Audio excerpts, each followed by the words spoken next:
Hello and welcome everybody to another episode of Strick and Roll. I'm your host Shwin, and this is episode 56. A very special 56. I don't know, it's not that special, but I am joined by first-time guest of the pod. You can follow him on Twitter at Will _NBA_fan. His name, you might have guessed it, is Will. Will, how are you doing on this Friday afternoon pod? How are you feeling? Well, it's great to be here. Thank you very much for having me. But as a basketball fan, there have certainly been brighter times in over amongst the 7 Brooklyn Nets fans. We've Yes. definitely had better days in recent years, but this is more what we're accustomed to, is just a eternal darkness. Well, it just matches the jersey color, right? That's what they're going Exactly. for. Important thing is to keep it black and white, no fun, all boring. All right. Well, we're going to talk about the boring, somewhat morbid Brooklyn Nets. But before we do that, I do have to make a few announcements. First, being that Strickland has an Instagram. Check that out. That is at the Strickland on Instagram. We are posting all kinds of new content on there. Strickland also has a YouTube channel where you may be watching this podcast. If you are not done so already, please hit like, subscribe to the channel, leave us a comment. That would be a huge help to us. The Strickland also has merchandise, which you can find on our website at www.thestrick.land. There's a link that'll take you to the merchandise store, and you can find all kinds of cool stuff on there. T-shirts, sweatshirts, hats, coffee mugs, water bottles, you name it, we've got it. And the Strickland has a Patreon, which you can subscribe to. There are a number of different tiers. There's a $6 tier that gets you access to Strickland's podcast that I host every Friday. Not this one, but it is a podcast that I host every Friday with Prez. You also get access to Takes from Obvious Bozos, our newest podcast that is hosted by Andrew Steele, a.k.a. Doug, along with Zach Blatter. And you also get access to the Strickland Discord, with the conversation never stops. There are further tiers. There's a $9 tier that gets you access to this podcast right here, Strick and Roll, my solo pod where I rant and rave about the next year more. You also get access to wonderful premium articles by Matthew Miranda, one of the best in the business. And now you also get access to Strictly NFL, which you may have guessed it. Yes, that is our NFL podcast that is hosted by Constantine Metricos. There are further tiers. There's a $15 tier, $30 tier, $50 tier, and a $100 tier. That's going with a variety of additional benefits, some party recordings, merchandise discounts, and even potentially co-hosting a podcast alongside yours truly one day, whether you choose to subscribe or not. None of this would be possible without you. And none of this would be possible without BetOnline. BetOnline continues to be your number one source for all your basketball wagering needs, including pro and college hoops throughout the year. With up-to-the-minute odds, stats, and trends, you can follow your favorite team's path to the playoffs with in-game live betting, contests, and all the best player props. Experience the world's best wagering platform anytime from your desktop or your mobile devices. Head to BetOnline today to become part of the team, and remember to use promo code BELIEVE, BLEAV, to receive your 50% welcome bonus on your first deposit. BetOnline, the game starts here, and we've got a new sponsor. We've got a great new sponsor. I love betting my friends and betting them on anything sports games. Who's fast? That's what Cut allows me to do. The Cut app is a peer-to-peer, and that is spelled K-U-T-T, by the way, is a peer-to-peer social betting platform that's legal in 40 plus states. Cut has customizable odds, tracking capabilities, and an entire social network with group chats, user profiles, and rewards. All payments, no need for Venmo. So what could you bet on? I don't know. Theoretically, I could have Will on this podcast, and we could bet on all kinds of cool things, like, will the Brooklyn Nets lose another game this season by 50 points? I would venture to guess the odds are against that likelihood, but maybe you like the underdog. Maybe you're into that sort of thing. Well, if you are, this might be one way to do it. The promo code for that is Believe Knicks, BLEAV, and then it is Knicks. That is correct. It's very intuitive. That will give you a 10% welcome deposit bonus. Don't forget that promo code. Again, Believe Knicks, BLEAV, Knicks. Put your money where your mouth is. All right. Enough of the corporate shenanigans. Let's get down to business. We are here to talk about the Nets, a team near and dear to Will's heart. They just fired Jacque Vaughn. Was it the day after the All-Star game?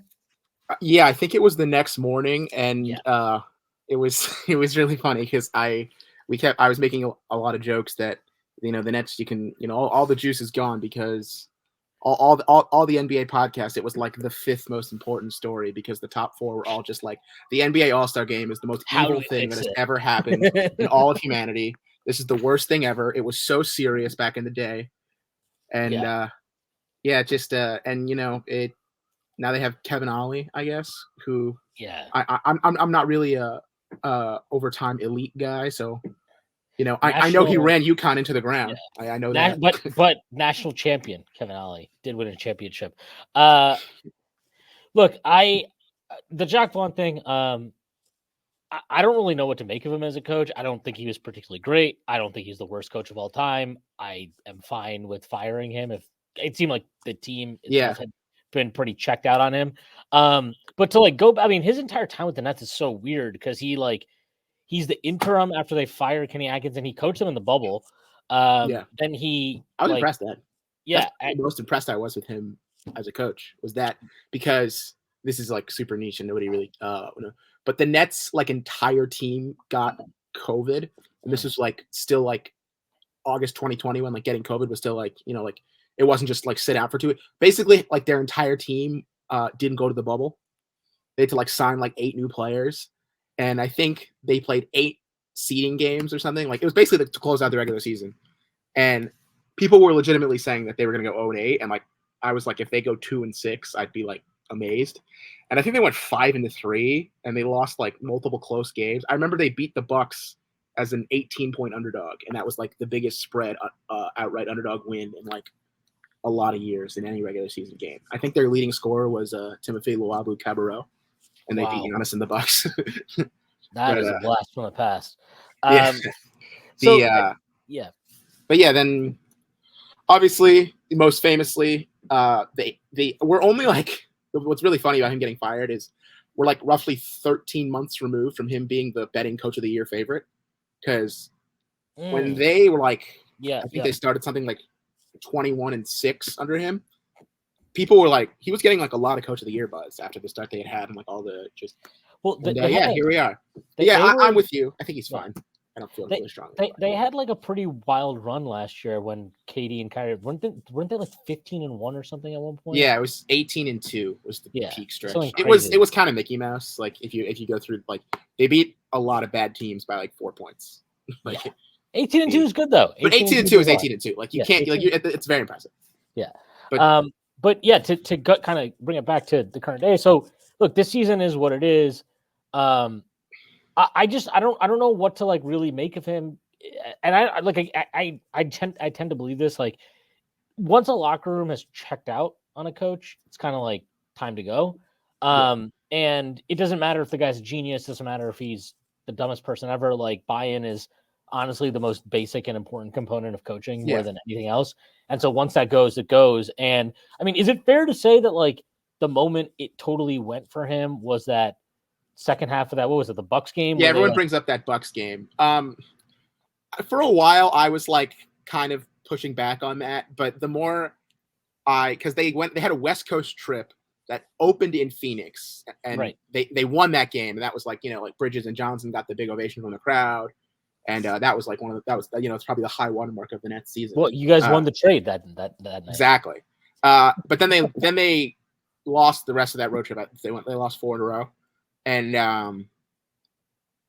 they play, and then it was a home and home with the Pistons, both of which were struggles. And I was okay, even though they won both of these, something that was right is no longer right. Well, they had that terrible. I mean, look, they actually smoked the Lakers. I mean, that game was crazy. That was way after the thing. Yeah. Everything had gone to the shitter. But that was just a shooting variance game.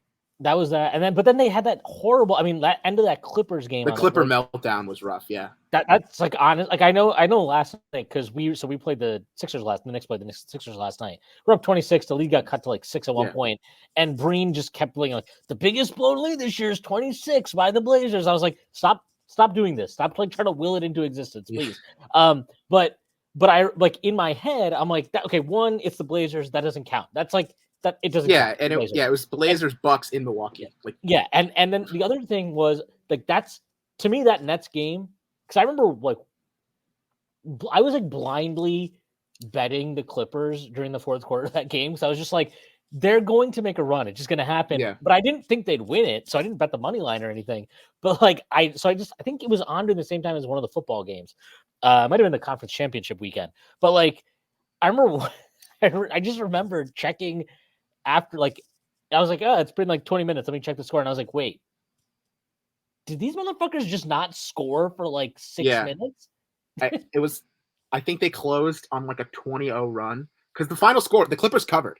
It was like the pregame line. I'm not really a huge betting guy, but it was like what you'd expect. Clippers minus 9.5 or something like that. And they cut not only did they come back from 21 down or whatever, they covered the spread. Yeah, it was ridiculous. So to kind of go back to is it fair to say though that Bucks game where it's and so I guess this is where I am a little, I don't know how to put this. To me, that's not a Vaughn decision, right? It's not. It's clearly not. Right. And so to me, I just what I don't understand about that is if these guys were if you're gonna have them sit the entire second half, which fine, then just have them sit the fucking game. Sit the whole game. The only one. They keep Mikal's stupid streak going. So I think since he's come here, there's been 3 or 4 games where he plays the first quarter and then it's done.